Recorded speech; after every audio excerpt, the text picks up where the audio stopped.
Sama, palakpakan po natin ang ating Mayor, Mayor Vico Soto. Maraming salamat. Sa Senro, magandang umaga po sa inyo, sa host natin ngayong umaga. Vice Mayor Dodot, sa ating Sangguniang Panlungsod, sa mga kaunin ng ating nasyonal at lokal na pamahalaan, magandang umaga po sa ating lahat, lalo na sa mga naka-long sleeves na barong, magandang umaga po sa inyo.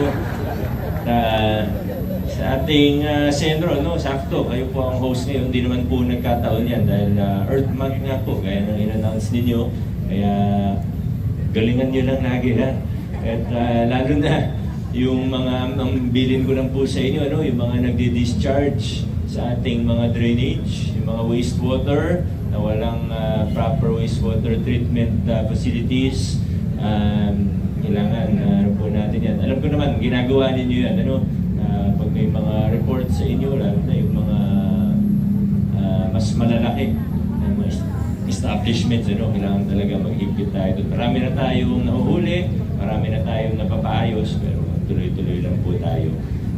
Patungkol naman po doon sa ating work week na 4-day at 7 a.m. to 6 p.m. po tayo. Muli pong paalala na hindi po sarado ang lahat ng opisina. Yung mga ibang nasa field, tuloy-tuloy rin po sila.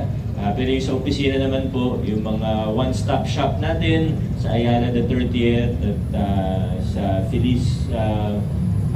sa Metro East, sa Robinsons Metro East, ay mananatiling bukas tuwing Biyernes. Ano?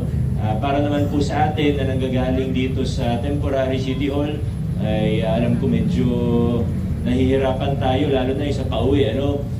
Pero titingnan po natin kung anong magagawa natin. Sana ngayong linggo, ngayong Lunes hanggang Huwebes, may makita tayo mga improvements ng mga nasasakyan natin pauwi. Kasi nakikita natin medyo mahirap sumakay, ano, pag 6 p.m. Kaya titingnan natin kung ano ba yung mga pwede natin gawin.